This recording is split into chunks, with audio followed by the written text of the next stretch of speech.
Bien, gracias. ¿Y tú? Pues muy bien, muy bien. Estábamos haciendo un poco relevo ahora, ¿no? de lo que íbamos a hablar, pero no como un eje, Ujú. sino ¿no? Ya escucharte al principio, ya solo haciendo la prueba de sonido, automáticamente has disparado algo que resuena como muy claro con ¿no? el ejercicio que hacemos aquí de reflexión, que es eh, crear con sentido, ¿no? Coherencia. Exacto. Y me estabas mencionando, ¿no? En el equipo de Jobs, Sí, ¿no? Kawasaki. aquí Kawasaki. Sí, un evangelizador de la cultura Macintosh que conocí cuando vivía y trabajaba en México. Yo estaba al frente de la estrategia de marketing, comunicación y promoción de una startup en Ciudad de México. Una startup que ya nacía fuerte, pero bueno, esa es otra historia. Y el caso es que dentro de los modelos de penetración en el mercado y de la estrategia de penetración en el mercado que elegimos, pues había un claro componente de emprendedores. Queríamos llegar a los emprendedores para educarles un poquito financieramente. Era una casa de bolsa, como te digo. Siempre falta educación financiera. Pero la idea era, el sentido de la empresa era democratizar la inversión en bolsa. La empresa se llama Cuspid Casa de Bolsa, y es la primera casa de bolsa 100% online de Latinoamérica, históricamente. Trabajé allí 4 años con el equipo inicial. Yo entré, creo que algo más de 6 meses antes de que saliera el producto. Teníamos un beta, pero bueno. Me acuerdo que yo empecé a trabajar más o menos en el mes de julio o agosto. La Comisión Nacional Bancaria de México nos dio el luz verde en enero o en febrero, aunque llevaban ya 1 o 2 años detrás de aquello. Y lanzamos el beta más o menos por febrero. Y nada, allí aprendí mucho. Aprendí tanto que me quedé con una noción de Guy Kawasaki que dice que todo proyecto, y una empresa es un proyecto, tiene que tener un sentido, ¿no? Él lo dice en inglés, meaning, ¿no? Y cuando a él le preguntan cuál es el sentido de una empresa, él dice siempre, debe responder a una de las siguientes 3 preguntas, o uno de los siguientes 3 retos. ¿Está intentando deshacer un mal? Algo que está mal, convertirlo en bien. ¿Está intentando proteger algo bueno que corre peligro de desaparecer? ¿O simplemente intenta mejorar la calidad de vida de las personas? Si tu proyecto responde a uno de estos 3 sentidos, probablemente tienes un proyecto. Y si no, probablemente no vas a cambiar nada, y si lo que buscabas era ganar dinero, también olvídate, porque generalmente no funciona así. Y si te remontas un poquito a la historia de las grandes empresas de hoy, de los grandes corporativos, en sus inicios, todas responden a uno de estos elementos. Te puedes remontar a Rockefeller y al petróleo, a Ford y la automoción, y en todos los casos hay uno de estos sentidos detrás de esos proyectos. Y eso a ti te toca, ¿no? Te toca fuerte, te hace un trigger dentro de algún modo porque esto ya lo ves también en tu familia, es Sí, algo que te rodea, ¿no? sí, así es, así es. Sí, en mi familia siempre ha habido un sentido emprendedor, aunque bueno, mi familia es mi padre, que es el fundador de la empresa y del periódico, y él es el emprendedor. Un hombre hecho a sí mismo, como se suele decir, con muchas no faltas, no les faltó nada, pero pues sí había que ponerse a trabajar muy temprano, y él trabajó prácticamente desde los 17 y 18 años. Empezó en el mundo del periodismo, en Zaragoza, en sector deportivo además. Se hizo un especialista en ciclismo, Vuelta a España, Tour de Francia, para Radio Nacional de España, con algunos hitos ahí importantes. Y luego, en mitad de su juventud, como a los 24 o 25 años, dio un giro completo y se dedicó al sector industrial. Le fichó una empresa muy importante de España, que entonces era la mayor distribuidora de máquina de herramienta del país, que se llamaba el Grupo Palau Ribes, con sede en Barcelona. Creo que estuvo más o menos un año de capacitación en Barcelona, y luego le enviaron a Bilbao, de delegado comercial y después director comercial de la zona norte, y luego ya fue director comercial de la empresa. Y desembarcó en la estación de Abando con un abrigo de invierno de Zaragoza. Qué majo. Así es. Se fue a vivir a la residencia de estudiantes, lo que ahora es el albergue de Bilbao, allá arriba, en Sí. Zorroza. Pues antes era la residencia de estudiantes de la Escuela de Ingenieros. No lo sabía. Ahí es, ahí es. Y empezó a vender máquina herramienta y encontró un mercado muy interesante que enseguida le apasionó y se enamoró sobre todo de la personalidad del empresario vasco, del empresario industrial vasco. Él cuenta una anécdota y es que cuando él quería encontrar la mejor sala de reuniones para hacer presentaciones, para básicamente sacar el catálogo, se dio cuenta que lo mejor era ir a la hora de comer, a los comedores de los talleres, que en aquel momento ni siquiera había centros industriales, no había industrialdeas como hay ahora. Entonces eran talleres que eran edificios de 6 o 7 pisos en Recalde, en un piso había torno, en otro piso había mecanizadora, en otro piso había fresadoras. Y a la hora de comer todos esos CEOs se quitaban el mono azul porque estaban con su máquina y bajaban a comer y a compartir mantel en el menú del día. Y ahí empezaban a hablar y se intercambiaban ideas y se intercambiaban también información muy valiosa. Y como confiaban mucho unos en otros, también compartían proyectos. Allí decían, pues acabo de conseguir un lote para una empresa de Burgos y el otro le preguntaba, ¿y no necesita mecanizar? Pues a lo mejor sí, les voy a preguntar. Y así se iba construyendo ese ecosistema industrial que se dio cuenta de que era muy, muy rico, muy provechoso. Y cuando años después piensa en otro de sus emprendimientos, se da cuenta de que precisamente esa información necesita un medio de comunicación para que circule, para que salga del comedor del menú del día y circule por todo el país. Y entonces funda Empresa 21 en 1984. En un momento además tremendamente duro, en plena reconversión industrial, con porcentajes de paro en algunas regiones que superaban el 37, el 38%. Entonces, y además con un modelo de negocio, de publicación, que iba directamente a la fuente. No existían por aquel entonces ni mucho menos gabinetes de comunicación como ahora, con una generación masiva de notas de prensa, de sacar la información de las empresas. Había que ir a buscarla, había que llamar por teléfono y había que ir a buscar a las empresas. Si a eso le pones la convivencia con el terrorismo, con la presión de ETA, el augurio fue que vais a durar 15 días. O sea, qué valiente, ¿no? Claro, pretendes llamar a empresarios para que te cuenten qué están haciendo, qué contratos En un momento tienen. en el que no se podía en un hablar momento que no casi. se podía hablar nada. Y en un momento además en el que el empresario socialmente estaba muy mal visto. Estaba muy vilipendiado, precisamente por la Actualmente crisis. puede coincidir, ¿no? Que estamos en unos tiempos donde todavía hay que hacer como un ejercicio de educación Sin respecto duda. a la valoración, ¿no? De las personas que se atreven a saltar al umbral de la incertidumbre, Sí. como lo hizo tu padre. Sí. Y, bueno, me resuena todo muchísimo porque, vamos, calcado, he hecho el mismo paso también Sí. de tu padre, movilizándome, bueno, calcado hasta el albergue de Bilbao, que estuve unos días hasta que encontré, pasé 4 días allí ¿Sí? esperando a que me entré en el piso Ajá. donde iba a vivir y justo, literal. Entonces, y estaba pensando, según hablabas, ¿no? Como, o sea, qué cantidad de movimientos hay todo el rato, ¿no? Uno, de tomar decisiones, de cambiar el entorno, venir hacia aquí. Luego, 2, empezar ese proceso de comprender dónde estaba. Luego, ya dar el salto ya lo ha entendido y crear esta propuesta. Y además fue valiente, ¿no? En el aspecto del contexto, ¿no? Ese contexto ya sociocultural que, bueno, había una presión social ahí fuerte. Sí, sí, tremendo.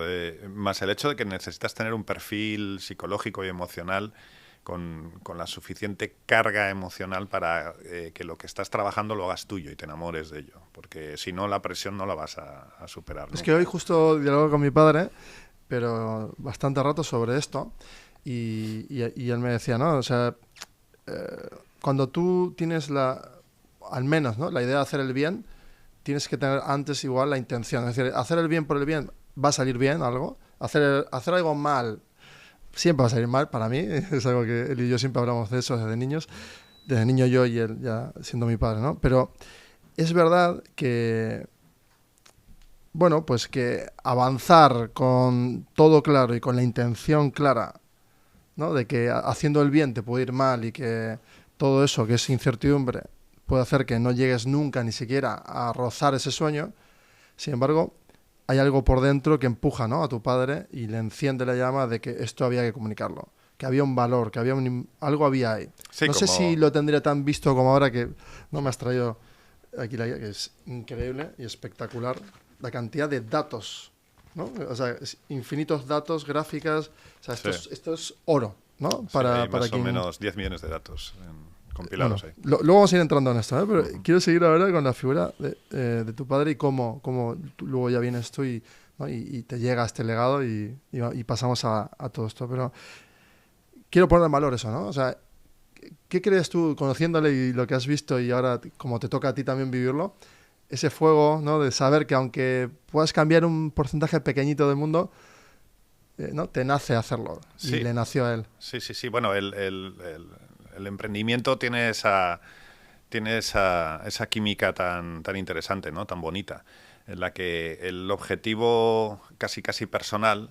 muchas veces se sale de tu perímetro y se convierte en algo que ya no controlas, que no es parte de ti.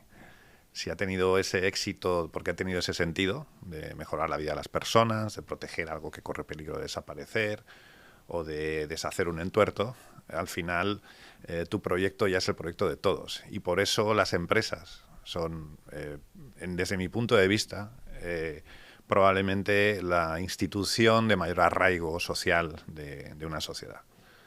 Las empresas nacen como el proyecto de 1 a 2 personas, 2 socios, quizás uno solo, a veces 5, depende, no sé, da igual. Pero muchas veces acaban convirtiéndose en proyectos que se salen de la proyección inicial que tenían los socios fundadores.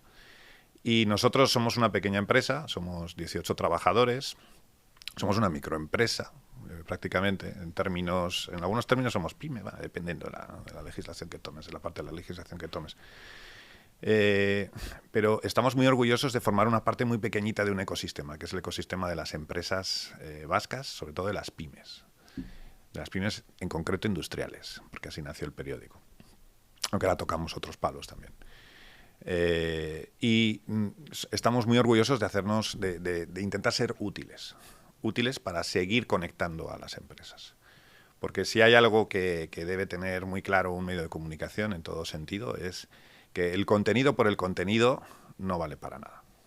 El contenido puede ser maravilloso, carísimo, con un diseño espectacular, pero si no cumple la principal función, que es conectar a las personas, hacer que el medio no sea el centro, sino que sea simplemente el ecosistema en el que las personas se conectan, probablemente no va a llegar a ningún sitio. Sí, tú lo ves y como debería de ser, ¿no? Es decir, un terreno donde confluyen de forma eventual, pues personas compartiendo unos valores, unos principios y una búsqueda, ¿no?, de avanzar hacia adelante. Sí, así es. Y reflexionando en conjunto, ¿no? Porque también esto permite reflexionar, permite analizar. O sea, ex post nos permite también mirar hacia atrás y decir, uy, ¿no?, ahora podemos, ¿no?, aprender de estos contextos anteriores. Sí. Y, uy, ahora se parece un poco a los 90. ¿En qué? Y volver, ¿no?, a esos diálogos de forma positiva, quiero decir, ¿no? Y es que si juegas a la historia te puedes remontar a Roma.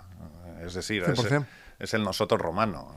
El nosotros romano ya no era una cuestión de pertenecer a una tribu o pertenecer a una familia. Era pertenecer a un sistema de relaciones entre pares, entre individuos. Entonces la ciudadanía romana era simplemente un reconocimiento en el que podías contratar, heredar, comprar, vender, y desde ese punto de vista de esas relaciones humanas, de esas relaciones privadas, se va desarrollando toda una ciudadanía, un concepto de nosotros. Y creo que en el País Vasco hay todavía enormes trazas de esa cultura, porque el empresariado vasco tiene, desde mi punto de vista, tiene 3 elementos que lo definen muy bien. Por una parte, el arraigo con el entorno.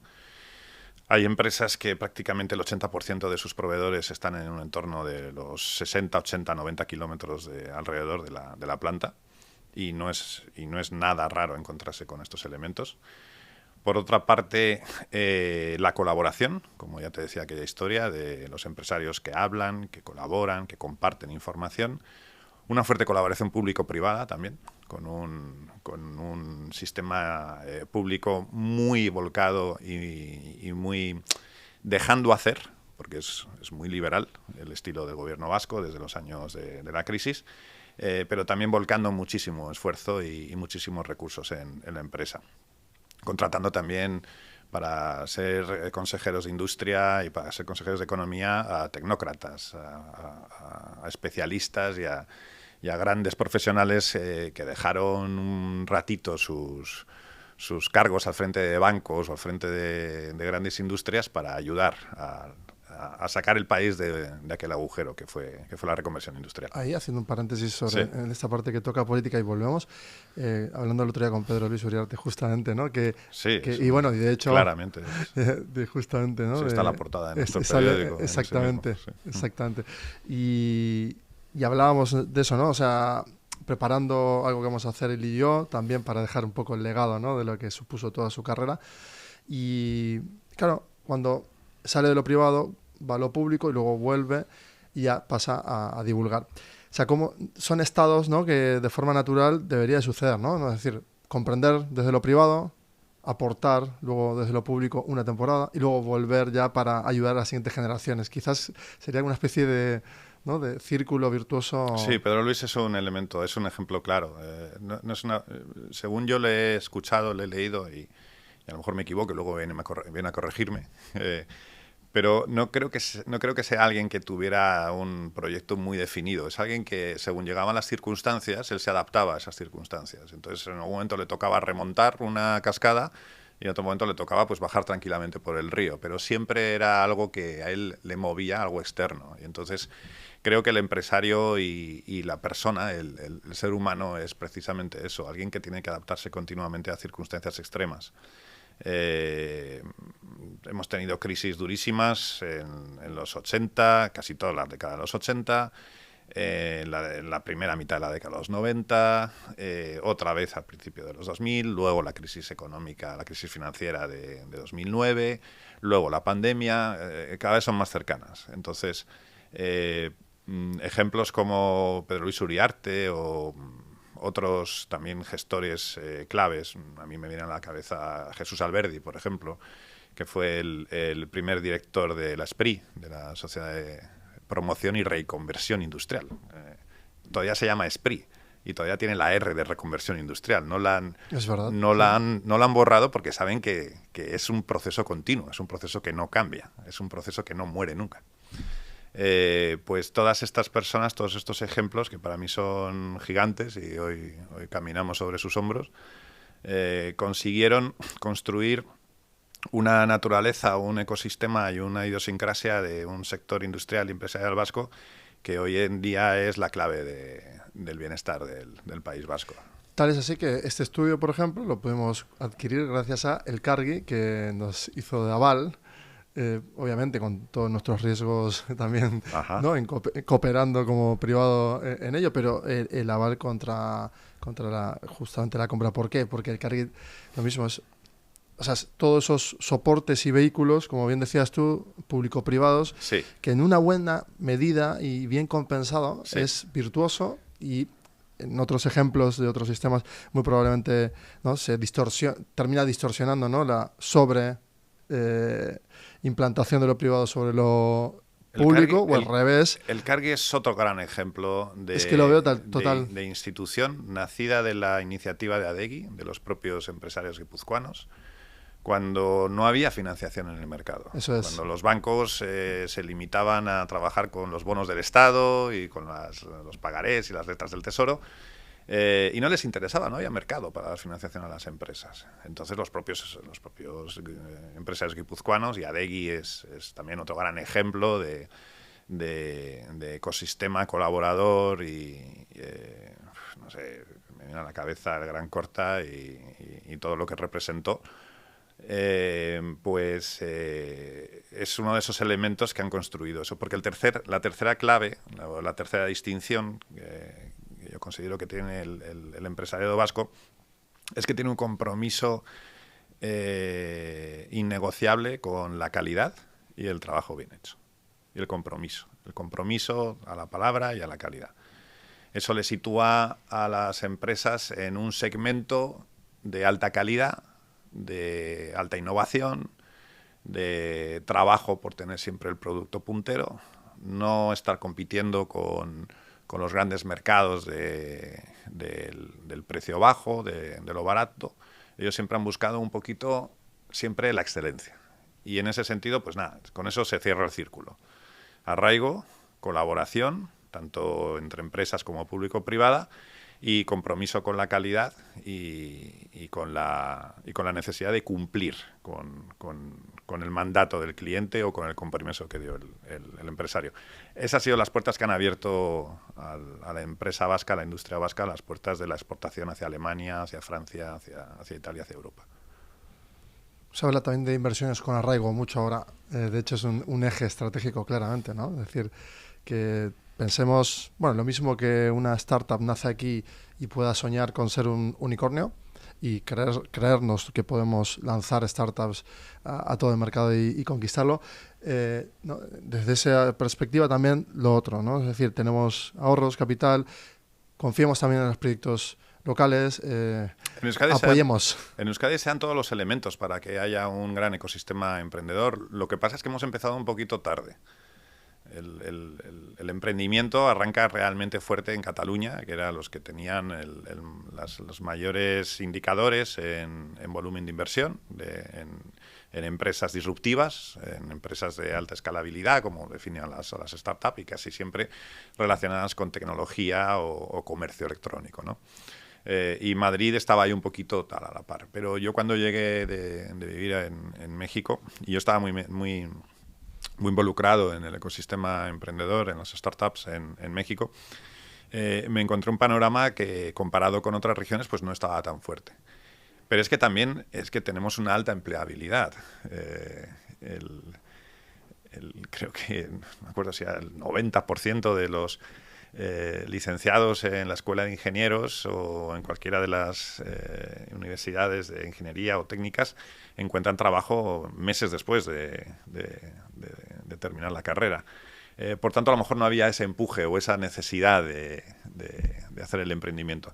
Pero luego se juntan dos cosas, ¿no? Por un lado, una generación que viene con otros ideales, con otras formas de entender la vida, más independientes, más queriendo construir ellos su proyecto.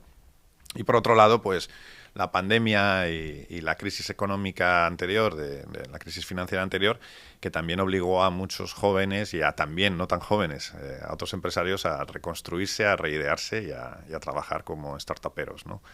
Y ahora mismo creo que se ha recuperado esa distancia. La Torre Bat y todos los proyectos que hay aquí de apoyo al emprendimiento y a la innovación lo corroboran y viene a sumar a los elementos ya establecidos en el país, que es un capital importante, porque hay capital, un sistema público muy involucrado con el emprendimiento y con motivar al emprendimiento, y un empresariado que está acostumbrado a alimentarse de lo que tiene alrededor. Es decir, tienes un mercado aquí cerquita para empezar tu proyecto. No tienes que... Es totalmente cierto. No tienes que irte demasiado lejos para empezar.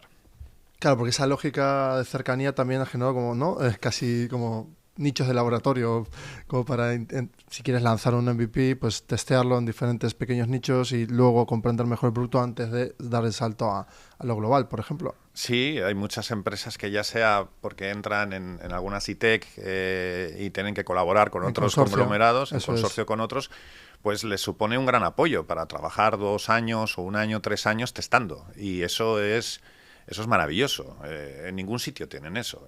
En el sistema emprendedor en México todavía se trabaja mucho el capital semilla y las 3 Fs, ¿no? Los Friends, Family and Fools, que básicamente es te doy $50,000 y a ver si dentro de 6 meses has empezado a vender y luego ya veremos, ¿no?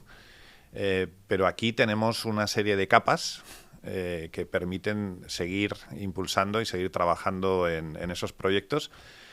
Lo ideal es que se conviertan en unicornios, aunque a mí la palabra unicornio me parece que es como muy cinematográfica. Me encanta el cine y me gusta emocionar a la gente. Es más un faro que otra cosa. Es más un faro. Antes hablabas de que uno intenta hacer las cosas bien y a lo mejor le va mal. No. Si intentas hacer las cosas bien, ya te va bien. Muy bueno. sea, yo lo que le digo Pero a porque mis lo hijas... disfrutas. Sí, a mis hijas son pequeñas, pero cuando vayan creciendo les diré lo mismo que les dice un amigo, un buen amigo, un hermano mexicano, les dice a sus hijos, mira, no os pido nada, hijos, solo os pido que seáis felices y ayudéis a los demás. O sea, esa es una obligación. Gran Sí, principio ese. con eso ya podéis trabajar. Incluso una empresa debería ser así. Construir felicidad en su entorno y ayudar. Y que en realidad es eso en el eje que elijas, ¿no? Y con el producto y con el servicio, área, lo que sea, pero básicamente en esencia es exactamente eso. En valores, ¿no? En valores. Los valores son fundamentales. Absolutamente. Claro, justo hablaba de eso con mis padres, ¿no? Y bueno, siempre hablo de mis frustraciones, ¿no? Digo, si en mundo ideal todos tuviéramos los mismos valores, o sea, ¿cuántos juegos nuevos nacerían limpios Sí. y no iríamos mucho más rápido? Pero bueno. Lo que pasa es que nuestros padres y nuestros abuelos no tenían mucho tiempo a pensar en los valores, pero estaban ahí de forma natural. Es decir, sí, el compromiso con el trabajo y con la familia y eso el esfuerzo 100%, para salir claro. adelante Sí. se tenía que barajar, se tenía que trabajar de una o dos maneras. O por la vía clara y por donde alumbra el sol, o por la acera del oscurito, ¿no? Como se dicen en Latinoamérica. Pero la mayor parte, al menos de la gente que yo he conocido, siempre ha buscado la vía del trabajo y del compromiso con el trabajo. El compromiso con el cliente, con el proveedor y no dejar mal a nadie. Entonces, dentro de esa antigua cultura, vinieron ahora a añadirse pues, nuevos valores nacidos de una sociedad democrática y nacidos en democracia, ¿no? Los que yo soy del 74 y entonces ya empezamos con otros valores y sin las necesidades o sin las carencias que traía la anterior generación. Así que no tenemos excusa prácticamente para no ponerlos en práctica. Estaba pensando todo el rato, ¿no? Por ejemplo, ahora si yo tengo un hijo, ¿qué le exigiría, ¿no? Decir, oye, no emprendas, ¿no? O emprende. O sea, ¿por qué le recomendaría emprender o por qué no? Y eso que soy emprendedor en serie. Pero no, lo he razonado mucho y justo, o sea, en realidad es ahora mismo aquí en el País Vasco tenemos como ese punto intermedio, que es algo que a mí siempre me ha encantado, de esa estabilidad intermedia, ¿no? De sin pasarnos de una cosa ni de la otra, cumpliendo. Entonces podemos, lo que decías tú, ¿no? Tenemos mercado, a la vez que tenemos apoyos. Entonces, ¿no crees que es buena idea a tus hijos también decirles, oye, si tenéis una idea y queréis realmente, ¿no? Ser emprendedores como el abuelo o queréis, ¿no? Intentar al menos ver la fricción o la frustración que pueden hacer, ¿no? Al momento de lanzarte e intentar un proyecto? Bueno, aquí tenemos justo, ¿no? Como bastante apoyo. Lo que ocurre es que hay una parte oscura de todo esto. Y es que estamos muy acomodados. Eso es totalmente cierto. Entonces hay que romper con el esquema del acomodo, de la sensación de que tenemos un estado protector y de bienestar, que si tropezamos siempre nos va a ayudar alguien, y pensar un poquito más como piensan en Latinoamérica, donde no tienen estados de bienestar, donde no tienen esas redes de protección. Entonces, ¿qué ocurre allí? Que ellos trabajan muchísimo más sus relaciones sociales y sus relaciones familiares y su espíritu emprendedor. Yo he conocido allí profesionales liberales, abogados, arquitectos, ingenieros que ya tenían sus despachos o trabajaban para otras empresas, pero casi siempre todos tenían además un proyecto o dos paralelo, alternativo. Una inversión, una exportación, una distribución, o un pequeño negocio. Es una sensación no paraban nunca. ¿Pero por qué? Porque básicamente para tener red necesitas también diversificar para reducir riesgo, ¿no? De algún modo es una deriva natural. Y sobre todo porque ellos no tienen esa alternativa que tenemos aquí nosotros de subsidios, de desempleo, de seguridad social y sanidad pagada, educación de calidad y pública, seguridad jurídica, seguridad criminal, seguridad sísmica. Es decir, en México la inseguridad es tridimensional. Entonces se construye un estado mental en las personas en las que no paran nunca. Y no solo no paran nunca, sino que más son capaces de disfrutar el momento mucho más de lo que disfrutamos nosotros. No se agobian tanto por el largo plazo y el medio plazo. Entonces son capaces de trabajar mucho. Yo he visto allí un mundo súper chambeador, como dicen. Y al mismo tiempo disfrutar con la familia, disfrutar con los amigos de una manera maravillosa. Y se construye eso. Su lado oscuro es otro. Su lado oscuro es la corrupción, su lado oscuro es la enorme bolsa de pobreza y desigualdad, y eso tienen que trabajar ellos en eso. Y esa es la cuesta que les toca remontar. Y a nosotros nos toca remontar una cuesta de un Estado y de un sistema que parece que está llegando a un momento de crisis en el que si no nos preparamos a ser más resilientes, si no nos preparamos a ser más flexibles, pues a lo mejor vamos a tener serios problemas, los que todavía tenemos 15, 20 años, y los que vienen detrás, todavía muchos más, para cumplir nuestros objetivos de carrera y nuestros objetivos de vida.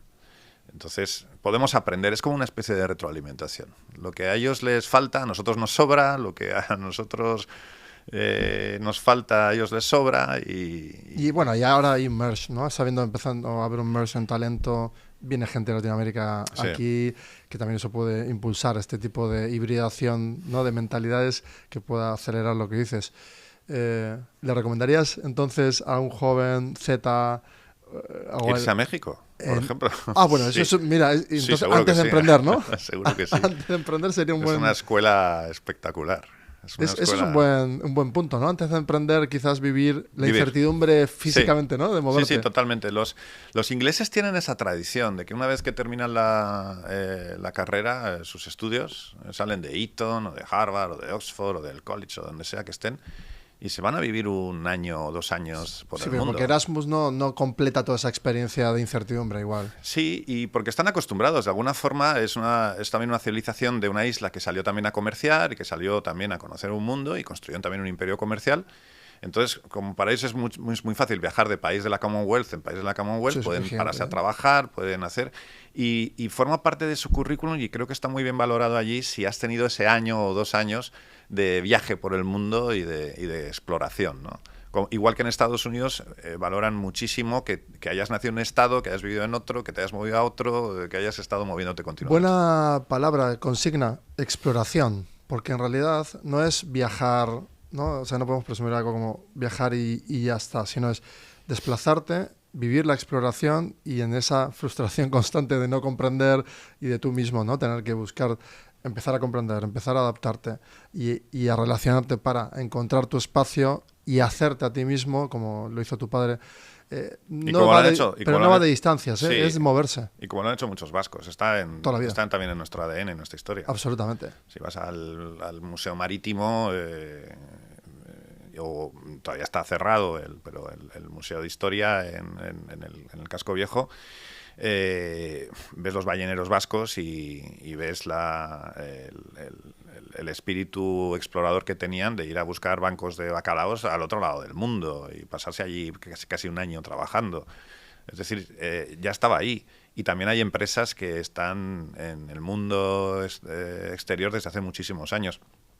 Hace 3 años, creo, en la gala de la Noche de la Empresa Vasca, que son unos premios que organizamos todos los años, desde hace 34 años esta edición, le dimos el premio Media en Euskadi a Arteche.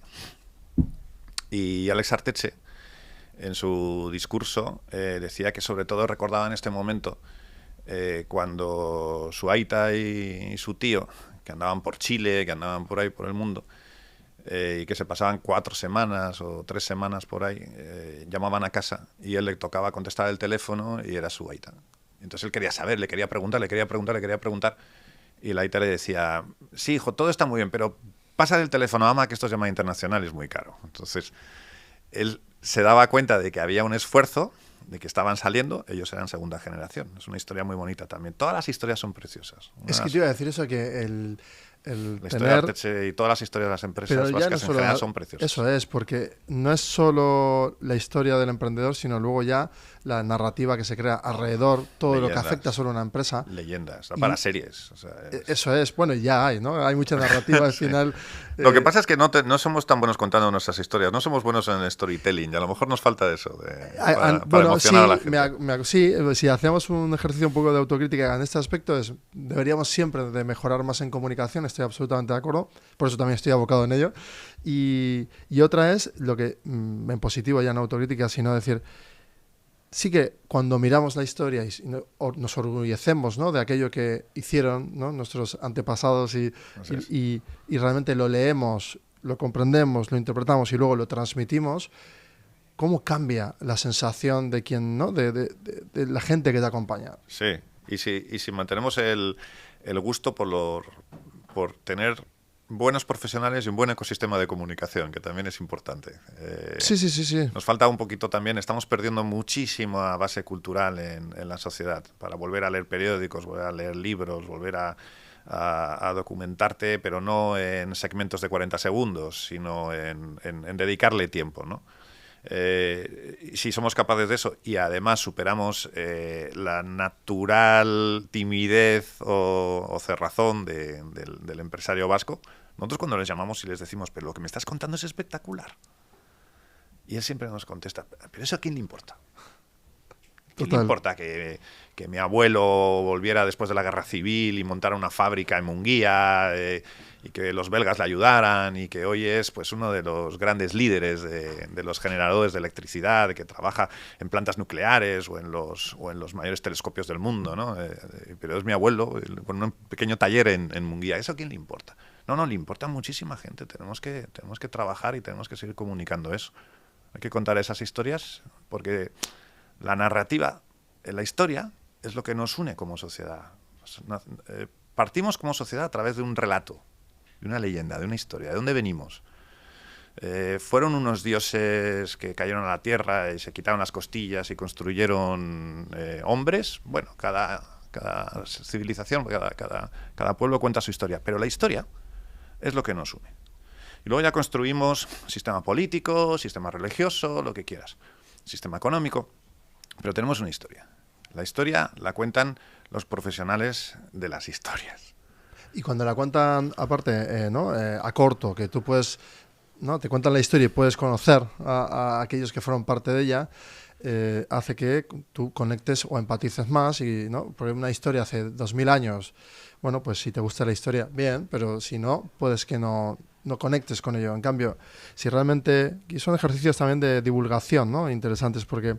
Bueno, hay una generación, por ejemplo, que no conoció el horror claro. Hacia atrás. Claro, que no conoció el hambre y no conoció las cartillas de racionamiento.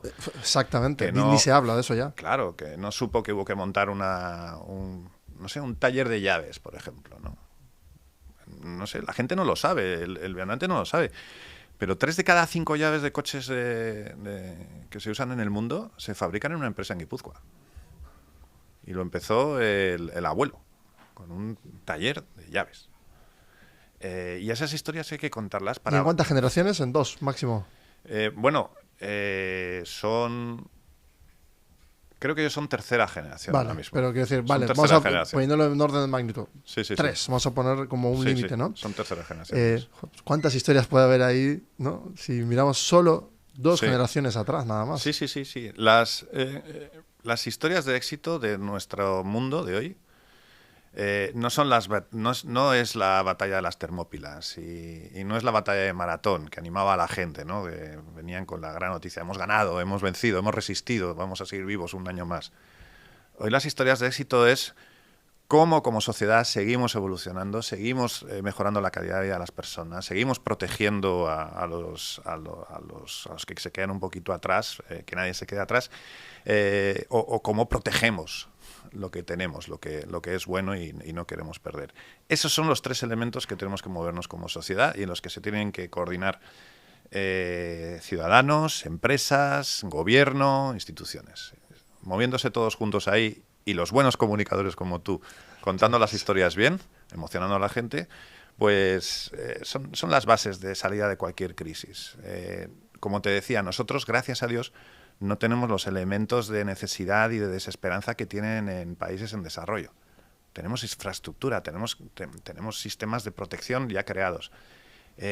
Pero tenemos que protegerlos, por un lado, y aprovecharlos, no acomodarnos. Has tocado una palabra también, otra consigna interesante: esperanza.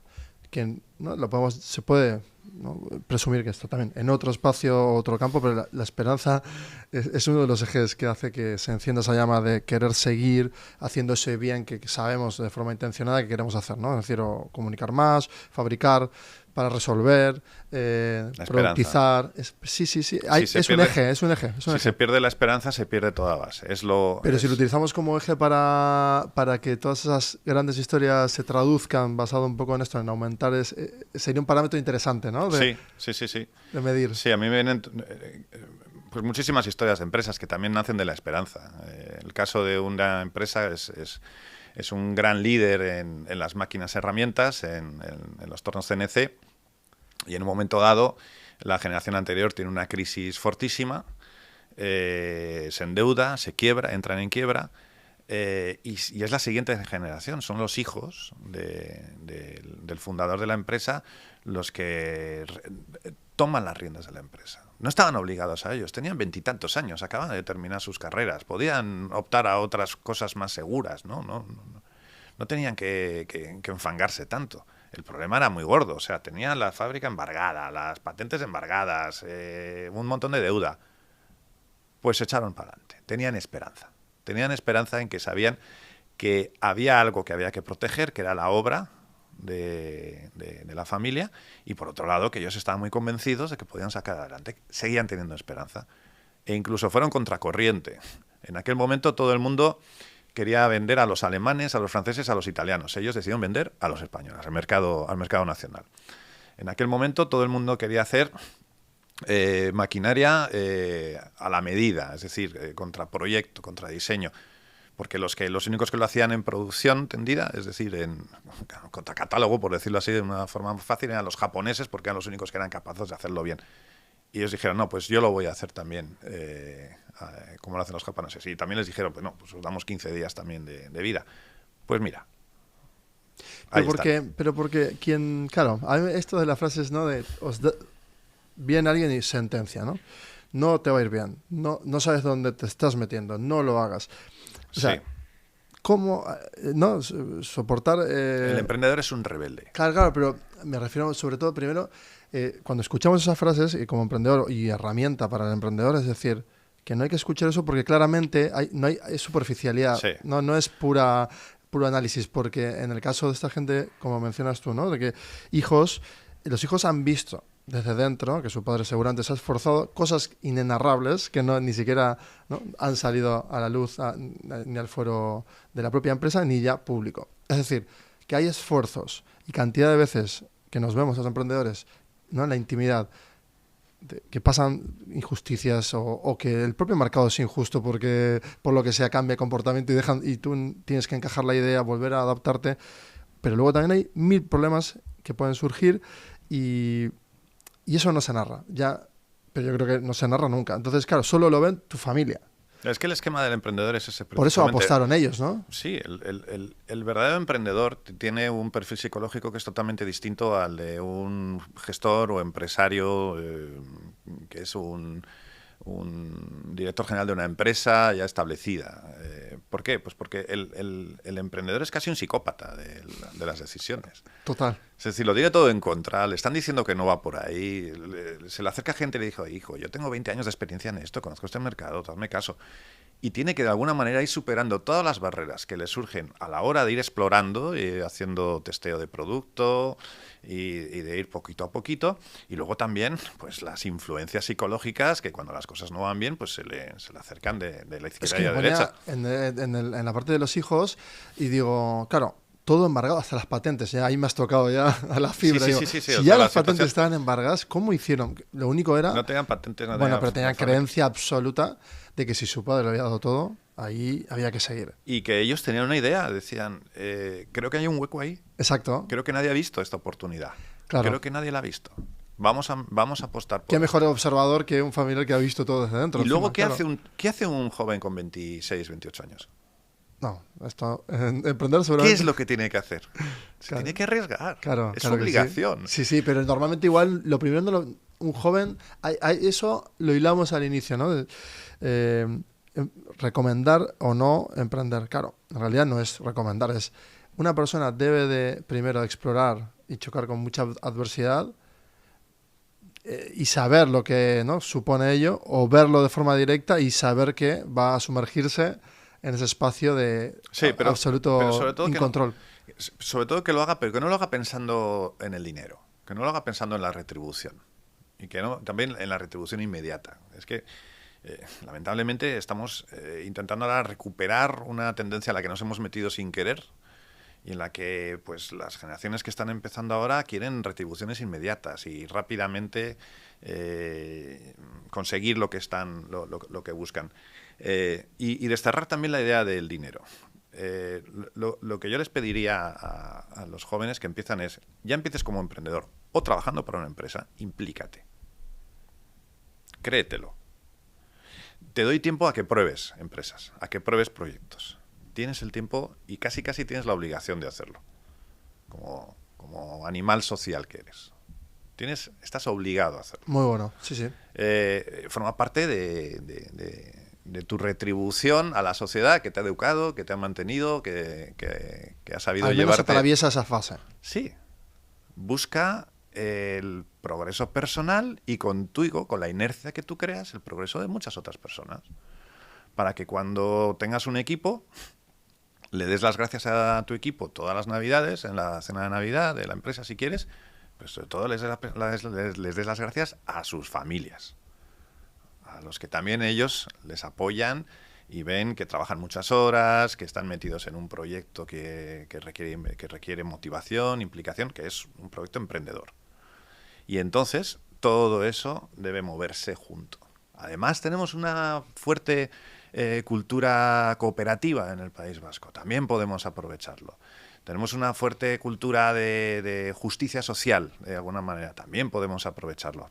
Gracias a Dios no tenemos unas instituciones que tienen el mal de la corrupción y de los fondos malgastados. Absolutamente. También podemos aprovecharlo.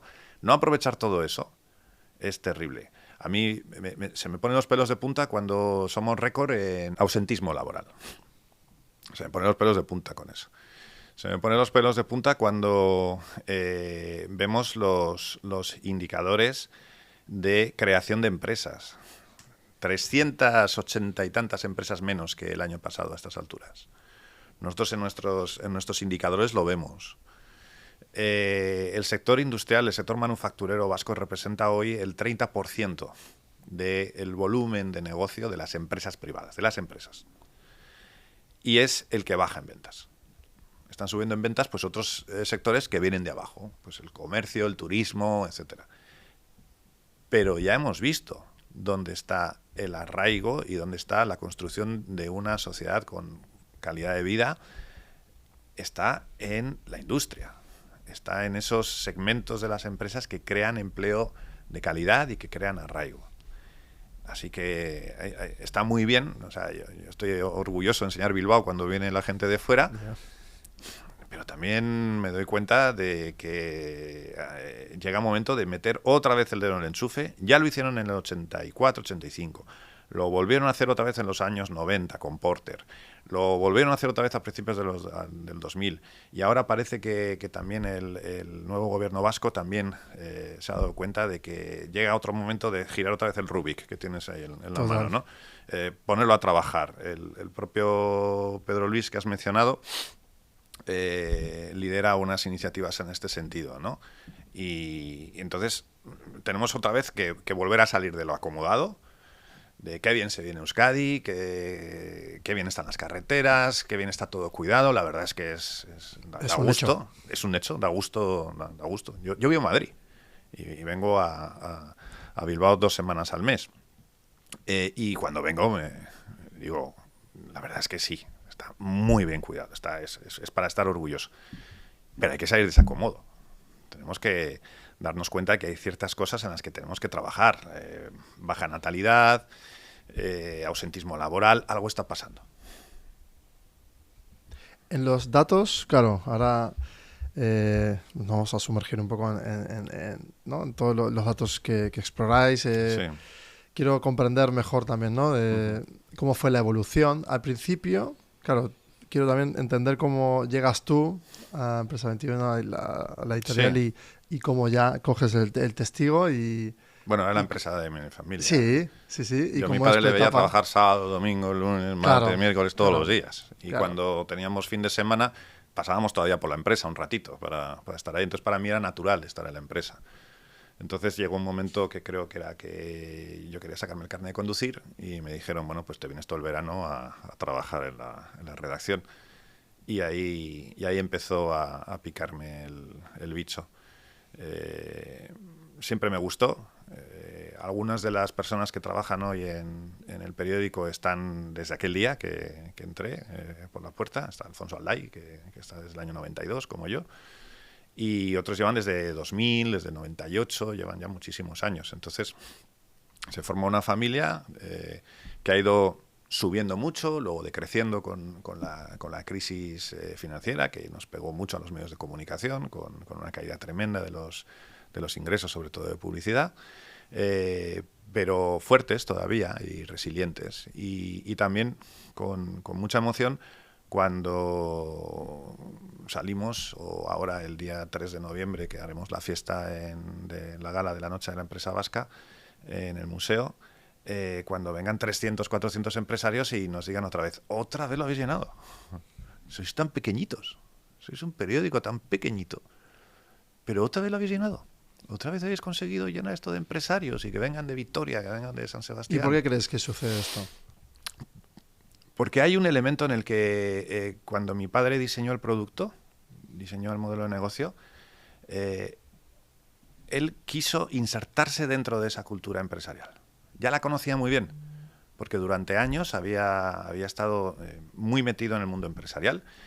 Él no solo llegó como comercial de máquina y herramienta, luego creó ingenierías, fue consejero del Cargi, es decir, fue creciendo dentro de este mundo. Y se dio cuenta de que había que construir un producto que fuera serio y de calidad. Si es un producto serio y de calidad, inmediatamente ya estás hablando el idioma que hablan ellos. Cumples tu compromiso, me das un producto de calidad, me ayudas en algo, que es darle visibilidad a las empresas que no saldrían en ningún otro medio, porque no van a estar en expansión y no van a estar en 5 días porque no cotizan en el IBEX 35. Y sería muy fácil darle un premio a Iberdrola, pero Iberdrola es el 20% de la actividad empresarial en el País Vasco. Pero no, lo que buscamos es precisamente ese segmento de esforzados emprendedores y empresarios y de las pymes, que son, no lo olvides, 35.000 empresas, son pequeñas y medianas empresas en el País Vasco. Y solo 500 son grandes. Y esas 500 mueven el 60% de la actividad. Es decir, ahí hay algo que merece todavía tenerse en cuenta como cantera y base de arraigo de todo el sistema económico y social vasco. Qué buena perspectiva la que acabas de mencionar como cantera, ¿no? O sea, dando por hecho que de ahí tiene que seguir saliendo lo siguiente, ¿no? Que va a estar dentro de esas 500, 501, 503, que básicamente es el futuro, ¿no? Porque en esa todas reconversión... quieren subir, todas quieren ser más grandes, todas quieren... Es que lo que dices tú es eso, es que más allá de ese espacio de incertidumbre y de trabajo constante, luego también hay un deseo, ¿no? Hay un deseo en esa mejora continua y que, bueno, que yo creo que es natural en los emprendedores y que luego aquí en el País Vasco, como bien definías, también ya viene con un sesgo cultural que, ¿no? que ayuda a que ese marco siga ahí sólido, ¿no? En la excelencia. Sí. Porque es difícil llegar a... entregar algo de mucha calidad es muy difícil y requiere mejoras. La propia cultura del caserío vasco lo ha impulsado de alguna manera, el mayorazgo. Es decir, el caserío era demasiado pequeño para partirlo entre 7 hijos. Entonces Total. Se lo quedaba el mayor y los otros pues tenían que irse a trabajar. Pero muchos de ellos de repente aprendían una técnica o aprendían algo y querían montar un taller. ¿Sabes a quién le pedían el dinero? Al hermano mayor. Claro. Y el hermano mayor se convertía en el financiero. Y hay muchísimos casos de solo terceras generaciones de empresas que son campeones ocultos y que son líderes de su segmento ultra especializado en el mundo, que vienen de esa historia.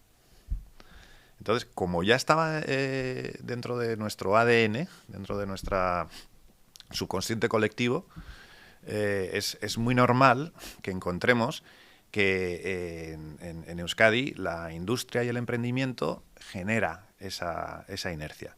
Pero ojo,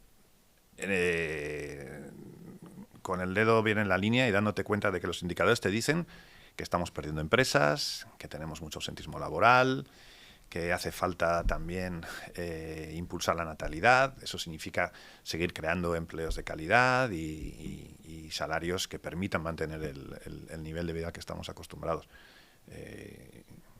Porque si no, estamos también abocados un poquito a que todo lo que se ha reconstruido en torno a la reconversión industrial y que ha generado mucho empleo y riqueza, al final nos nuble un poquito la vista y perdamos un poquito el equilibrio y el balance de poderes que tiene que haber entre los tres elementos de la economía.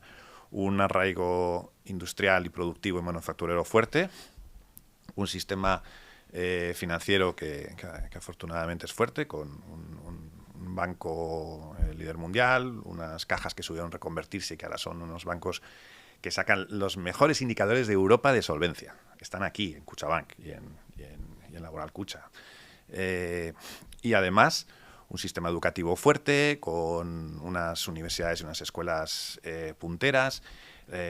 Mondragón Universitatea ya tiene centros educativos en México y ha trasladado la cultura cooperativa y la cultura educativa que tienen en Mondragón, ya la han sacado. Seguir trabajando en eso y también hablar con nuestros hijos y con nuestras hijas y decirles que venimos de unos años duros. Hubo solo una generación atrás de nosotros que se lo dejó todo para salir del agujero y que no se merecen que de repente nos acomodemos y pensemos que ya está todo hecho, ya está todo construido. Toda esa gente se merece. El mayor aplauso sería decirles, pues yo voy a seguir trabajando en el proyecto, lo voy a mantener, como hicieron los hijos de aquel fabricante de máquina herramienta y como lo hicieron los hijos de muchas otras empresas. Sí, porque es un legado que si lo sostenemos garantiza también, ¿no?, a sus propios hijos que, sí. que hay un momento en la vida del emprendedor también, ¿no?, que justo se enlaza ese yo personal y la familia con el profesional y ahí dices, uy, vale, ya no es algo ya de fuego interno mío y de lograr esto, sino que ya estoy viendo qué impacto en el nivel que sea. Y esto lo voy a legar, ¿no? ¿Y a quién? ¿Y cómo? Y hay que protegerlo. ¿Y cómo, claro, ¿y cómo es ese paso de testigo al siguiente? Sí. Hay muchas injusticias en el mundo y tendrán muchas razones para decir, no, es que esto no hay quien lo aguante. Y yo les diría, tienes toda la razón. Contratos temporales uno tras otro, salarios muy bajos, imposibilidad de ahorrar para una vivienda que está carísima, pero si te sales del barco, se acabó la historia. Entonces, yo te pido que te quedes.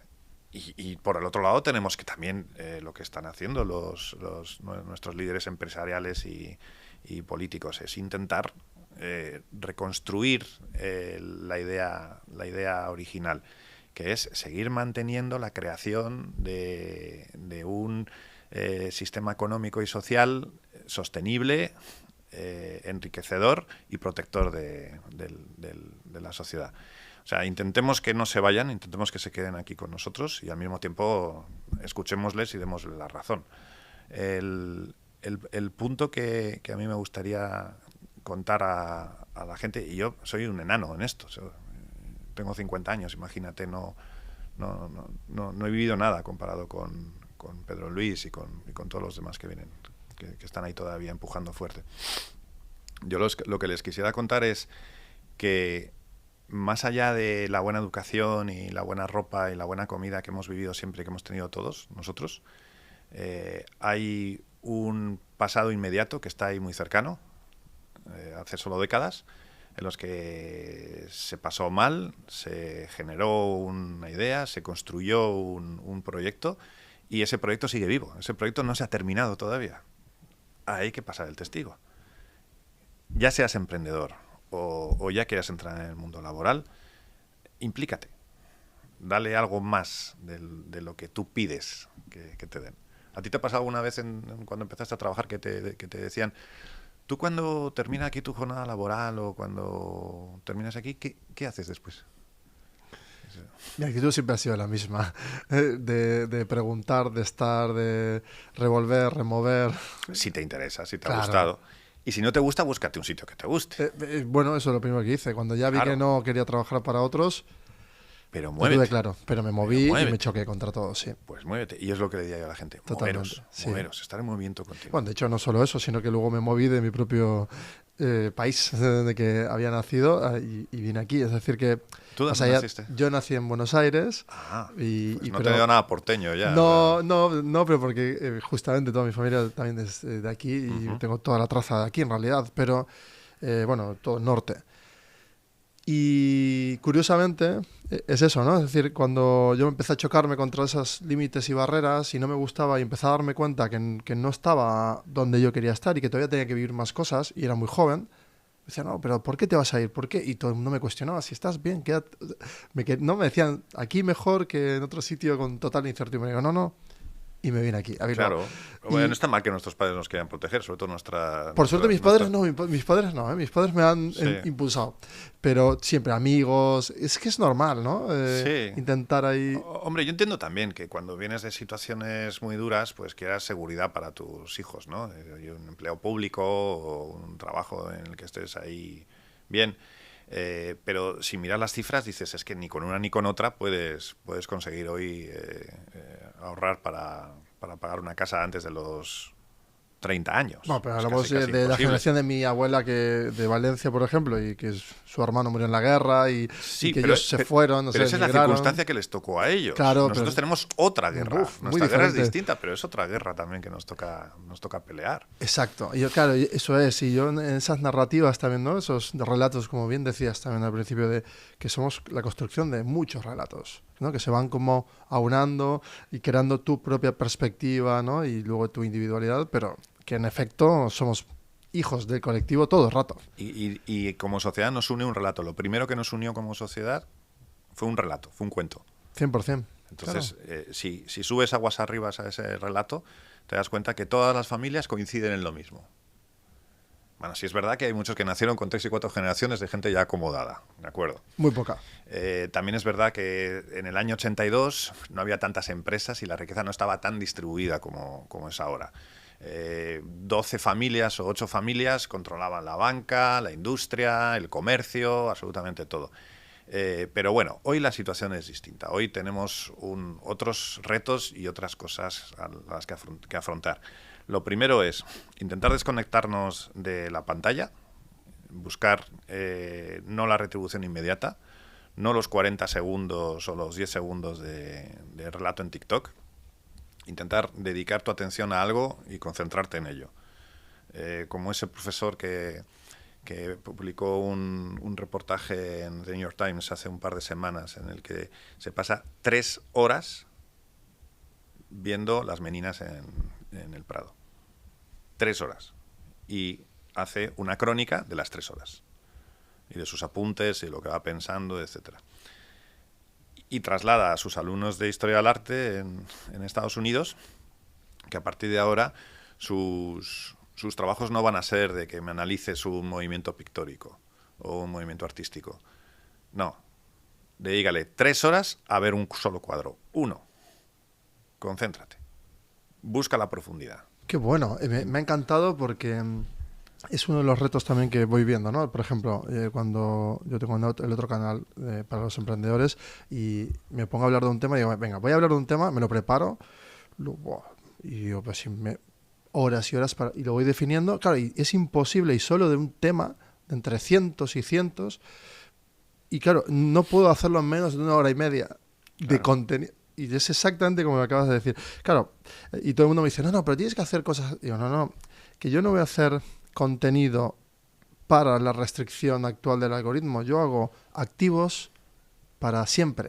Slow, Claro, y es un slow news. Claro, pero es un activo que no depende del contexto, sino que es, ¿no? Está como acabas de describir. Es decir, ese trocito de tema dentro de una situación se puede utilizar luego, si tú lo coges, como una consigna bien explorada y profunda, y una vez lo adquieres ya no te lo quita nadie. Entonces, claro, pero eso hay que tomarse el tiempo y claro, en esta economía de la atención... De la rapidez y de la inmediatez. Complejo. Sí, cualquiera entra a una tienda y quiere que la atiendan rápidamente y se quiere ir pronto. Entonces, trabajas mucho la experiencia de usuario, ¿no? La UX en la web. La única razón por la que la UX nace como disciplina del marketing es para que te quedes más minutos en esa página. Total. Entonces, si con una buena experiencia de usuario he pasado de una media de 1 minuto de visita por visitante en la web a 4 minutos, pues perfecto. ¿Por qué? Pues porque le estoy dando más impactos publicitarios y le estoy mandando más mensajes o le estoy dedicando más tiempo a que permee el mensaje que le quiero enviar yo. Y eso es a lo que yo voy. Si lo haces para publicidad o lo haces para otras cosas, pues no, gracias, no lo quiero.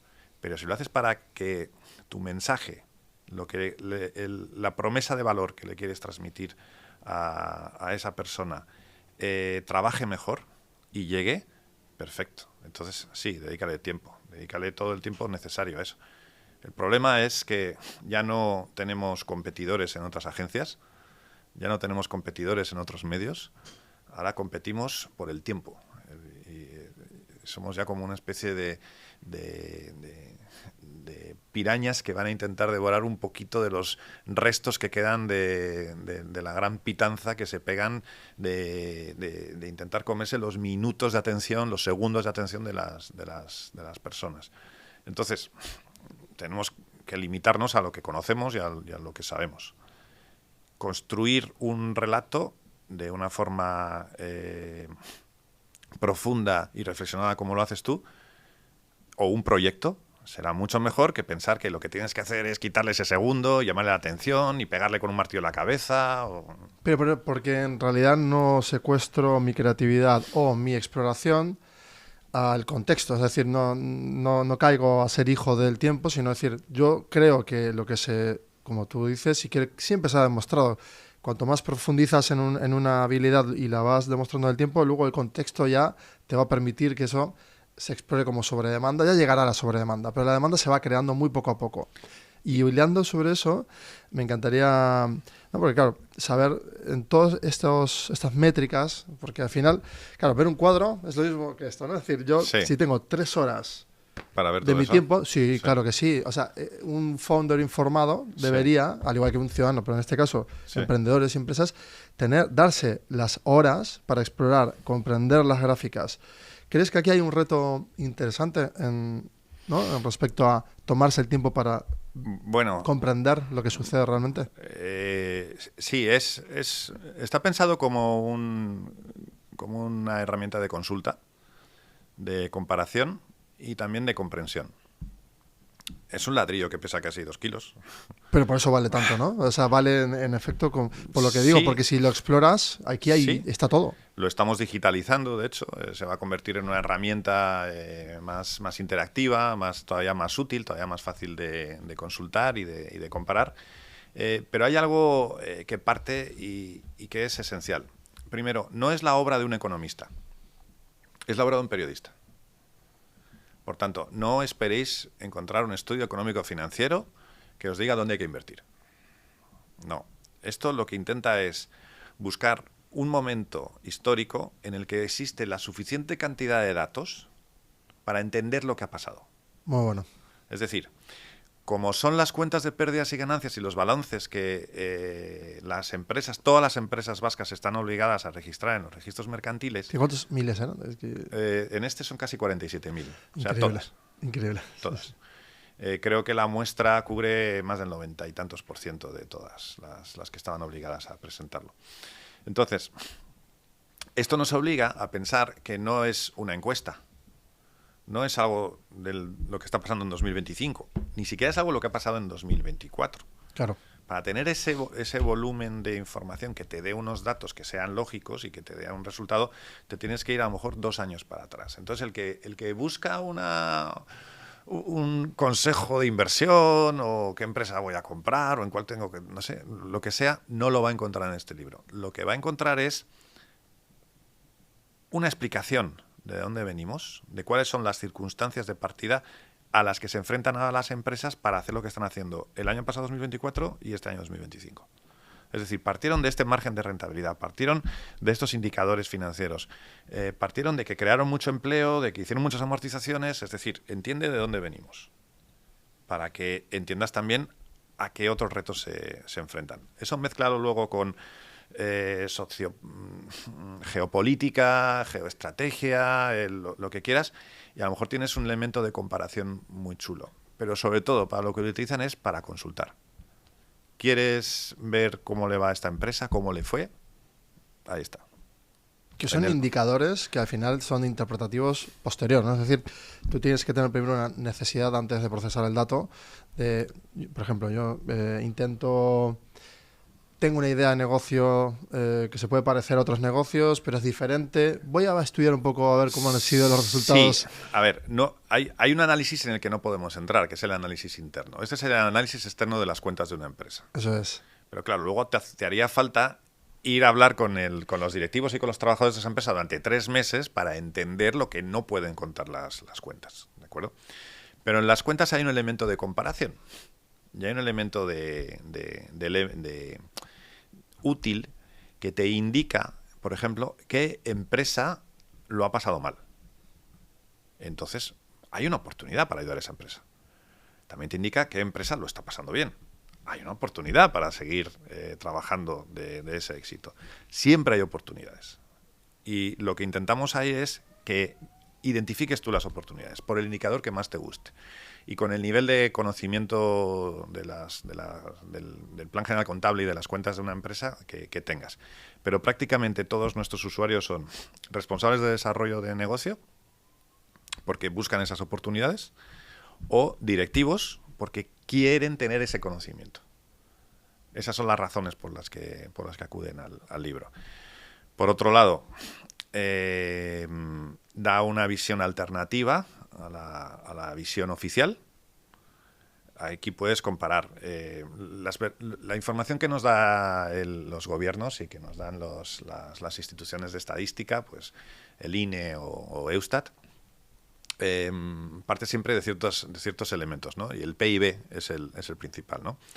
Y cuando comparas el PIB con los datos que te estamos ofreciendo nosotros en el libro, pues ves algunas disparidades, ¿no? Y dices, wow, es que estos van mucho más rápidos que el PIB o van mucho más lentos que el PIB. ¿Qué está pasando ahí? No, es que te estoy dando la actividad de las empresas, solo las empresas. Ahí no está el sector público, tampoco están representados los autónomos porque ellos no presentan sus libros al registro mercantil. Es decir, te estoy hablando del mundo empresarial. Pero el mundo empresarial es del que parte la creación de empleo y la creación de valor. ¿Cuánto aportaría, no? Tener datos también de los autónomos más completos. Sí. Quizás ahí tendremos ya un termómetro muchísimo más acertado. Sí, pero tampoco sé muy bien si sería necesario para... Quizás sería necesario para tomar mejores decisiones a nivel ciudadano, ¿no? Por ejemplo. Tú como periodista, ¿cuál crees que es tu función? O como profesional de la comunicación, ¿cuál crees que es tu objetivo final? El objetivo final de un periodista. El de un periodista, que yo no lo soy, pero que sí que es cierto que...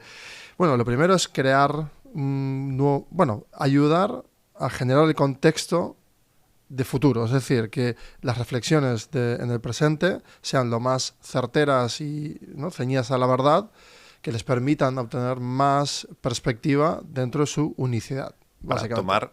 Estoy de acuerdo contigo, para tomar decisiones. Y luego, posteriormente, poder tomar decisiones informadas. Exacto. Que tengan la información. Eso es. Para que ellos, dentro de el nivel de desinformación que siempre existe, al menos puedan sentirse un poquito más reconfortados ante la zozobra de que tienen que tomar una decisión, ¿no? Vale.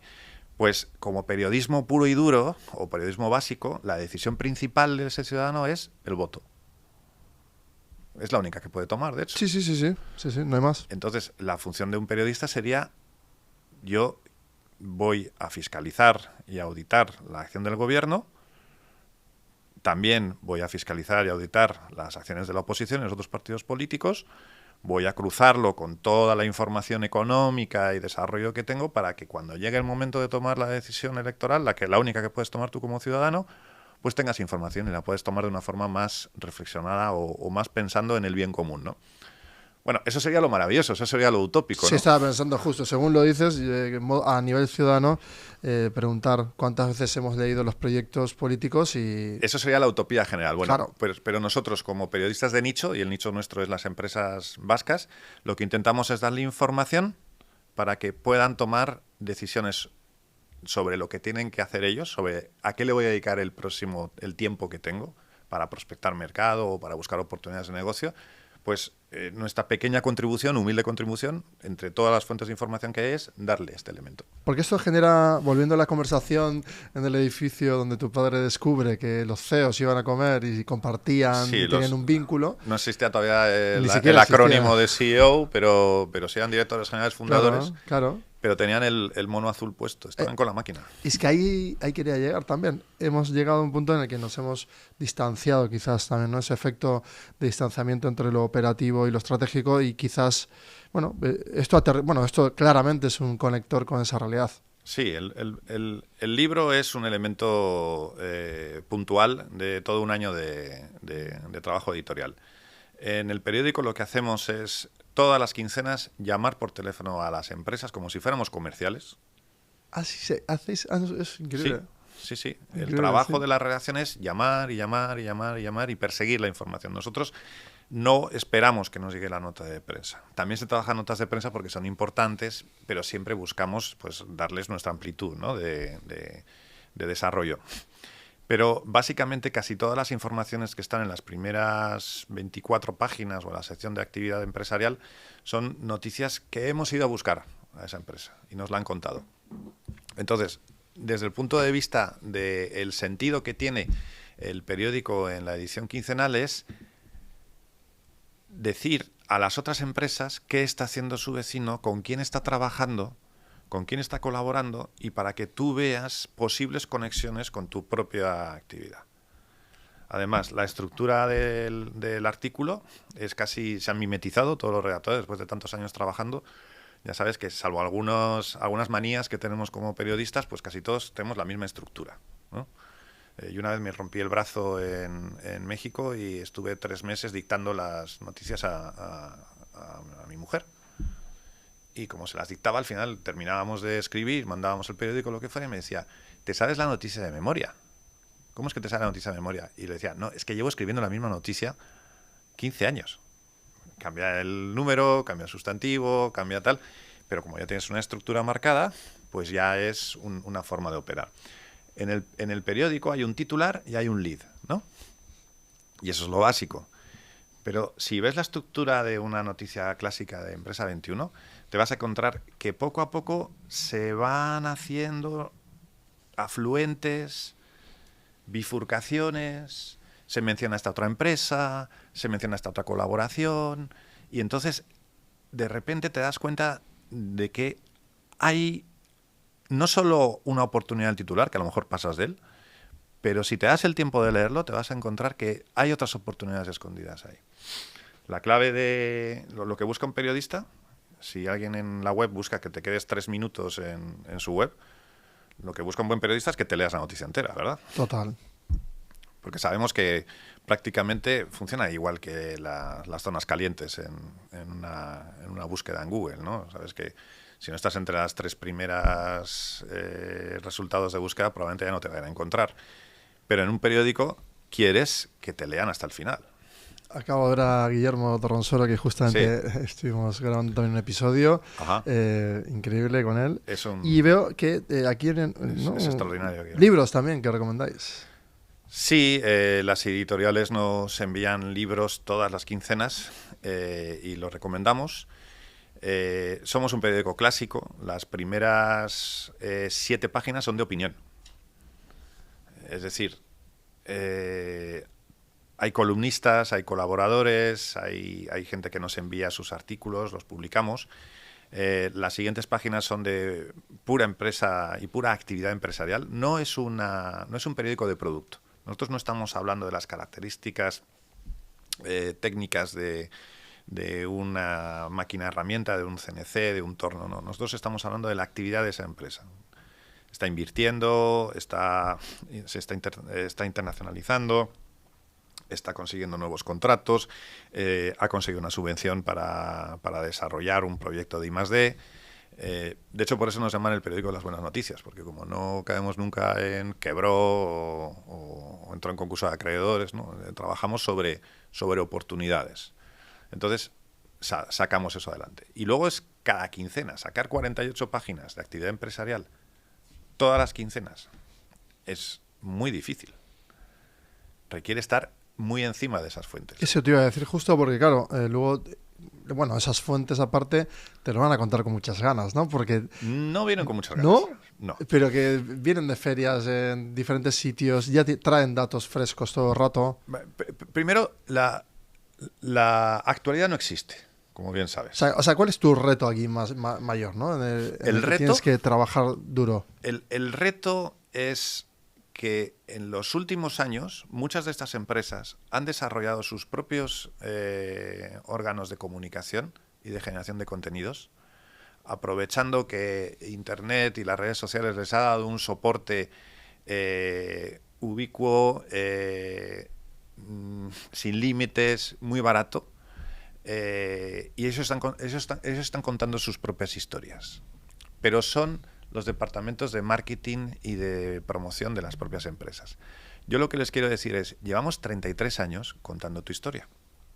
Hemos construido un medio que se considera independiente y con un compromiso social, que es ofrecer información profesional y buscada. Si vas a contar solo tu chiste, para evitar una inversión en los medios de comunicación que hasta ahora te han servido de sustento o de pequeño elemento de ese ecosistema empresarial, te aseguro que el día que pierdas un medio de comunicación independiente que cuenta tu chiste por ti, al final no habrá forma de diferenciarse. Hace una semana me hice una presentación comercial de una gran empresa de tecnología que todo el mundo conoce en este país porque son líderes de tecnología, de sistemas de edición para periódicos, y me trajeron su inteligencia artificial generadora de contenidos. Y cuando termina la presentación me dijeron, ¿qué te parece? Te digo la verdad, lo odio. Yo estaba lo todo detesto. El rato. Sí. ¿Pero por qué? Aquí entramos aquí en debate, ¿eh? Este es un debate ya. Porque tu base es, tomas información de páginas web donde la información está estructurada y está abierta. Yo te doy un prompt que puede estar automatizado y tú puedes generar de forma automática sin que yo te lo pida, para que me escribas una noticia con el único objetivo, yo como empresario editorial, de que a lo mejor me ahorro 2 manos y me construyo un artículo. Pero ¿qué pasaría si todos tomáramos ese camino?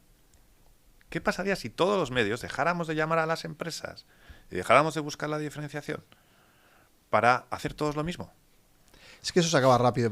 Sí que es cierto que es tentador, ¿no? Más el peligro de que no controlamos el algoritmo y la generación de ese contenido. No controlamos el interés. ¿Pero no crees que como herramienta sí te puede venir bien? Te quita horas de talacha. Pero ahí sí, bien, ¿no? Para ciertas cosas sí. Por eso, cosas sí. Yo he hecho pasa que lo que tú odias y que igual te salió de dentro, pero porque yo lo entiendo también, ¿eh? Porque esa parte es... reaccionamos totalmente, ¿no? Diametral y en contraste con el no querer trabajar en profundidad, básicamente. Que es, porque si yo quiero trabajar en profundidad, algo que me lleva 20 días, yo tardo 5... No, yo lo que quiero, aquí lo que busco es que no se acabe con la pluralidad de los medios. A eso iba, pero que hay que trabajar esa pluralidad. Y yo quiero que haya otros medios. Yo, por ejemplo, quiero que esté en Estrategia Empresarial. Claro. Es una publicación que tiene prácticamente los mismos años que Empresa 21 y que hace un buen producto. Pero yo quiero que esté ahí. Y eso demuestra que se puede coexistir. Es que yo no tengo capacidad para llegar a todos los temas. Por eso. Y ellos tampoco. Claro. Pero los dos juntos construimos una base que nos retroalimentamos y que convencemos al final al lector de que vale la pena de que existan esos periódicos y que vale la pena darle soporte con una suscripción, con un anuncio, con un utilízame. Si al fin y al cabo lo hacemos para que nos utilicéis, para que nos uséis. Cuando a mí me ponen una herramienta de generación de contenidos basada en inteligencia artificial, digo, se acabó la diferenciación, se acabó la pluralidad. Al final solo pon eso. Y se vuelve dato duro y no procesado. Eso por un lado. Luego, no diferenciado y además sin yo saber quién está detrás. Nosotros tenemos... Claro, esas historias no conectaría. O no existe la deontología. Porque no habría una llamada para tener ese tiempo. O no existe la deontología.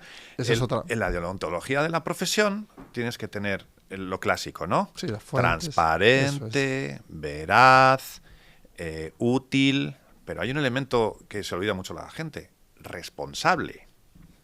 Es decir, no te voy a contar una mentira o algo que me han pagado para que te lo cuente. Voy a intentar buscar algo que es original, que no se ha escrito. Pero por eso, entonces, la IA sí puedes utilizarla para procesar incluso... Claro, yo lo primero que miro es el manual este de los últimos 40 años, pasado por IA, y tú le empiezas a hacer preguntas, ¿no? como editor y con tu equipo, a procesar la cantidad ingente de datos que tenéis, podéis crear infinidad de consignas, patrones... Sí, nos ayuda cada vez más. También nos ayuda a quitarnos tiempo para concentrarnos en seguir buscando noticias. Hoy hemos hecho una transcripción de una entrevista. Me hubiera llevado 3 o 4 horas. Eso que iba, la exacto. transcribes, que luego la cuidas. Bueno, si te hubieras roto la mano no tendrías ningún problema. Ahora mismo puedes hacer una transcripción apoyada en inteligencia artificial. Puedes volver a pasar ese filtro por un generador de textos pidiéndole que lo limpie, le quite las faltas de ortografía, te haga ya la sintaxis y de repente tu trabajo ya está más avanzado. Entonces lo que tardabas antes de hacer 3 horas, ahora lo puedes hacer en 1 hora. Pero esa hora hay que invertirla en procesar. Bueno, y luego toda la reflexión que no imputas en ese proceso, porque es como cuando alguien saca una foto y dices, no, un maestro o un aprendiz. Sí, pero ahí estamos quedando... Eso ya es mucho más profundo. Pero creo que estamos siendo un poquito irresponsables, porque nos estamos quedando solo en el perímetro que a nosotros nos afecta. Es decir, estamos siendo un poco egoístas. A ver. Vale, sí, estupendamente. Es como cuando tenemos otro periódico que se llama Transporte 21 y que a imagen y semejanza de Empresa 21 se dedica al sector del transporte y la logística. Este ya no es de cobertura en toda España. La sostenibilidad del transporte es un elemento que va a ser clave en los próximos años. Nos vienen muchas crisis por todos lados, nos vienen muchos ataques a nuestro sistema de vida y a nuestro sentido de sociedad. Pero uno de ellos que es muy importante es la sostenibilidad del transporte. Nos hemos acostumbrado a comprar un producto por menos de €1 o por €1, a que nos lo suban al piso 22 de una ciudad un lunes a las 11 de la mañana, en plena hora punta, y no pagarlo. Y parece que está incluido. Y además ese producto viene desde China. Y nos hemos acostumbrado. Y nos hemos dado cuenta de que hay todo un sistema logístico de cadena de suministro y de cadena de transporte detrás que cada vez está pasándolo mal, peor y peor, para poder llegar a terminar el año con rendimientos positivos en su cuenta de pérdidas y ganancias. Entonces, cuando yo pienso en la inteligencia artificial y cómo me ayuda a mí, personalmente, cuando pienso en Amazon y cuando pienso en el comercio electrónico, cómo me ayuda a mí, personalmente, digo, sí, encuentro muchísimas razones para decir es positivo, pero si abro un poco el abanico y si pienso un poquito en la sostenibilidad y en algo que estaba de moda hace solo 2 años ya parece que se lo han cargado, porque ya no es de moda, ahora que tenemos unos modelos políticos como el de Donald Trump, muy agresivos y muy de vuelta atrás, es decir, se han pasado los últimos 10 años contándonos que las grandes corporaciones quieren ser socialmente responsables y contribuir a la sostenibilidad de toda la cadena de valor y no solo pensar en los stakeholders, en los accionistas, sino también pensar en sus trabajadores y en la sociedad. Ya de repente han dado la vuelta. Han dicho, no, espérate, vamos a volver al business, vamos a volver a la línea de negocio. No, yo pensaba, a mí me habíais vendido bien eso. Yo era de los que te lo había comprado. Porque necesito salir de mi círculo de egoísmo, de lo que yo entiendo que es la comodidad de mi casa y la comodidad de mi trabajo. Entonces, si yo antes me pasaba 3 horas para hacer la transcripción de la entrevista, y ahora me lo puedo quitar en media hora, y encima me lo hace alguien con inteligencia artificial que se sabe mucho mejor que yo las 4 reglas, y que puede hacer la sintaxis mucho mejor que yo, ¿dónde se está generando eso? ¿Con qué recursos? ¿Dónde se está construyendo? ¿Dónde están esos servidores? ¿Qué recursos energéticos se están empleando? ¿Quién está desarrollando? ¿Cómo trabajan esas personas? ¿Qué está pasando detrás de eso? Es decir, lo mismo que me dijeron de la ropa, piensa cuando compras una marca dónde se fabrica, piénsalo también en la gran revolución que tenemos ahora adelante y que acaba de empezar hace apenas 18 meses. Es ¿a dónde te están llevando con la inteligencia artificial? ¿Qué te están haciendo consumir? ¿Quién lo está construyendo? ¿Cuáles son sus motivaciones? La primera vez que salió me mandaban, empresarios me mandaban, oye, te voy a mandar un artículo que he escrito, a lo mejor te sirve para Empresa 21. ¿Lo has escrito tú? No, bueno, lo ha escrito ChatGPT. Pero mira qué bien escrito está. Y luego yo, como periodista y profesional de esto, veo, redundante, sin Infinidad de matices investigación, sin contexto. Pero pues volvemos al concepto de mira el cuadro 3 horas y extrae el máximo de información. Tú mismo vive el proceso de estar 3 horas haciéndolo. No Entonces, te quieras cargar al periodista porque es pero es no va caro. del periodista, termino la idea, sino es más esa fricción ¿no? Bueno, que obviamente en mi generación, yo tengo 43, ya la de 30 y 20 ya va a menos, ¿no? En la capacidad de atención, y eso también, ese tiempo de durante minutos estar no haciendo algo o profundizando en algo de forma ideal, ¿no? Sí. O plenamente observando, simplemente. Sí. Pero sí que es cierto que si se utiliza en una justa medida, porque yo lo incluyo en un proceso en el que yo tengo muchos elementos, por ejemplo, de idea, lo estructuro y ahí es cuando... Te da la estructura y te No, da, no, y pero la te da la estructura, patada para que arranques. Sí, solo la estructura. Y de ahí vuelvo y cojo todo el resto del trabajo, que igual me lleva mucho más tiempo. Es que es muy difícil enfrentarse a un folio en blanco, que es el clásico con lo que empezábamos todos. Y ahora nos han ayudado con ese empujón y lo reconozco. Yo planteo un proyecto y me lanzo una estructura y me inspira y me da algunas ideas que no había pensado y digo, bueno, me está ayudando. Eso es. Estoy aportando. Sí, lo puedo entender. Pero, primero, hay tantos elementos. Ley de protección de datos, ley de protección de copyrights, empresas que están intentando vender esos contenidos y están siendo utilizados por otras empresas para que, completando un paquete, te lo vendan a ti gratuito. Por ejemplo, nosotros utilizamos, no voy a decir las marcas porque nunca quiero decir los nombres ni las marcas, pero utilizamos hasta hace 2 meses un proveedor para enviar archivos muy pesados en forma de descargables. Te puedes imaginar todas las empresas que te salen, ¿no? Pues una de ellas nos acaba de mandar una carta de nuevas términos y condiciones de uso del servicio en el que le estábamos dando permiso para analizar los contenidos que estamos enviando para alimentar su inteligencia artificial. Te lo digo, no, espera. Mi contenido se lo envía a un cliente que me lo ha pagado. Lo he construido de forma original para él. Por el hecho de que tú seas el medio que lo transporta, te lo puedes apropiar. Claro, ahí hay muchos retos, ¿no? A la hora de legislar y regular todo esto. Viene ley ya ahora mismo. Pero bueno, sí que estamos de acuerdo con que hay diversas partes del proceso del workflow de trabajo tradicional que ya está intervenido y ahora hay una cuestión más de aprendizaje y de uso de la ética que de momento está, no está, al no estar legislado del todo, estamos todo el mundo pues explorando y sí, obviamente siempre aparece, ¿no? Una intencionalidad contextual que puede... Y yo no voy a el anacoreta que vive en la que vive en la cueva y no he detectado eso para nada, desastre, pero sí que es cierto que hay que regularlo, hay que regularlo. O sea, yo creo que hay profesiones que deben estar ya repensándose cómo van a trabajar en los próximos meses. Abogados, contables, es decir, el conocimiento ahora ya es público, abierto, e incluso el análisis y el pensamiento es público y abierto. Ahora, ojo, tú ya sabes perfectamente que están haciendo y que cada vez que haces una búsqueda y un prompt, aunque mejora y va creciendo en cuanto a precisión y calidad de la información que te dan, uno no puede firmar un contrato de obra pensando que se lo ha hecho ChatGPT, que el responsable penal eres tú. Uno no puede pasar un escrito en nombre de su cliente a un juez porque se lo ha hecho ChatGPT, que el responsable eres tú. Entonces, esa es la fase que viene. Claro, no te borres. Esa es la fase totalmente de acuerdo. Utilízalo para que te haga la vida más fácil. Pero con responsabilidad. Pero con responsabilidad. Muy bueno, muy bueno.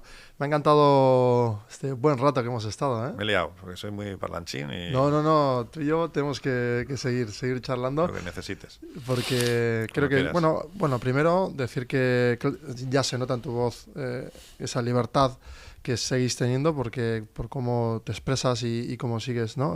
Con esta visión de tantos años, teniendo esa voz autorizada además. Y bueno, y agradecerte también el trabajo que estáis haciendo, que es, infinito. Y gracias por haberme traído también la edición. Y gracias por invitarme a tu espacio y... Encantadísimo. Y por seguir trabajando en crear contenido original y de calidad y en el que piensas y le dedicas tiempo y esfuerzo. y que no sea solo una máquina la que te lo impulsa, sino también tu calidad humana y tu objetivo personal. Muchísimas gracias, así es, y espero que hayamos impactado mínimamente hoy en esta hora y media con seguramente alguna consigna que te haga, ¿no?, a clic ahí en la mente y que puedas explorar tu camino, que era una de las palabras clave, ¿no? Explorar, lanzarse y, bueno, la incertidumbre ya nos irá marcando, ¿no?, quizás a veces un poco el miedo, a veces un poco la valentía, pero sobre todo seguir pico y pala, ¿no?, trabajando duro. Así es, totalmente de acuerdo. Muchas gracias.